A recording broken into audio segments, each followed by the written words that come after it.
Hello and welcome to another edition of Motor Cars Enthusiasts. Right off the bat on the old show today, we're going to talk about the Tesla Model S. Over the past 2 or 3 years, this machine has had a brand new hardware setup inside of the machine, but it wasn't quite ready for prime time as of yet. But now it is, as Tesla has announced its new system, and this will show what the actual center stack will look like when you activate Autopilot.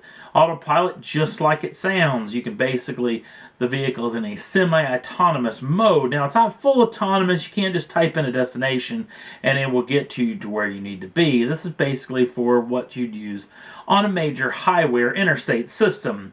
Now let's talk about how this system works through this particular photograph. This photograph shows off the two large beams of light coming out of the machine, which aren't really beams of light, but they're basically showing off what the vehicle has. Now, as far as the forward-facing, you got a forward-facing radar system and a forward-facing camera system inside of the machine. The yellow all the way around it are the 12 independent ultrasonic sensors that are all the way around the machine and sensing anything that is around it. Now, again, this is not a full autonomous setup, so basically, if the interstate system can allow this particular setup to be used, the vehicle will basically keep itself in its lane and you won't have to do any of the steering. Now, the rest of it works more like an active cruise control setup, so it will stay behind an automobile unless you so desire to overtake it, which all you have to do is flip the stalk for the turn signals. Either direction, the vehicle will sense whether a vehicle is alongside it and can make the actual move. If it can, it will swing right on out and overtake the automobile. Now, again, it just kind of keeps itself in the lane. It does stop itself in case something happens to the vehicle in front of it, much like an active cruise control setup. Now, a couple of other neat little deals, too. It'll also scan looking for a parking space and can parallel park the machine itself. Again, this particular software update will cost you around $2,000 from your Tesla dealership and is available right now. Next up on the list, a little bit of sad news. Apparently the Dodge Viper's on its way out. There's a lot of rumors pointing towards the end of 2017 will be the last go-round for the Dodge Viper. Now, we've heard a lot of stuff out of Fiat Chrysler Automobiles over the past several months, them dropping the Hemi, possibly in the later half of this particular decade. Not to mention now this machine may be on its way out, which may mean the 8.4 liter normally aspirated V10 is on its way out as well. Now, as far as this situation is concerned, this is not an official statement from Fiat Chrysler Automobiles as of yet. Basically, the facility where the Viper is being built is actually going to not be used again. They're actually getting rid of it, or it's actually going to be used for a different purpose coming soon. So basically, there's nowhere to build this car, at least as of now. This being said, again, not an official statement from Fiat Chrysler Automobiles.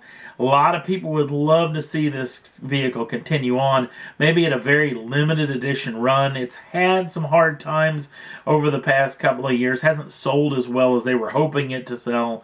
Only getting around maybe 2,000, 3,000, 4,000 units for the year. So it's not selling as well as it could be. I hate to think that this vehicle could be on its way out completely, but we'll keep you in tune if Fiat Chrysler Automobiles says anything for official.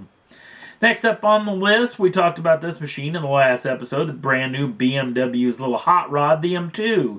The M2 comes with a inline twin turbocharged 6-cylinder, making 365 brake horsepower and 343 pounds-feet of torque. That's either shifted through a 6-speed automatic or a 6-speed manual with a 0 to 60 time in right about 4.5 seconds with a top speed that's electronically limited of 155 miles an hour.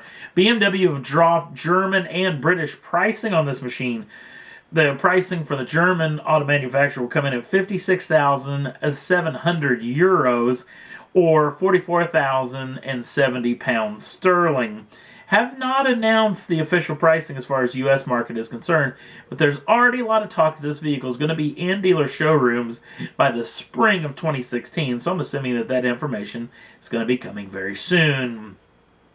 Next up on the list, we've talked about this machine in the past, Lexus's somewhat bigger hot rod, the GSF. Now this has the normally aspirated 5-liter V8 making 467 brake horsepower and 389 pounds-feet of torque. That is shifted through an 8-speed SPDS Sport Direct Shift transmission. That's an automatic transmission with paddle shift options, and it now goes 0 to 60 in just 4.4 seconds with a top speed of 168 miles an hour.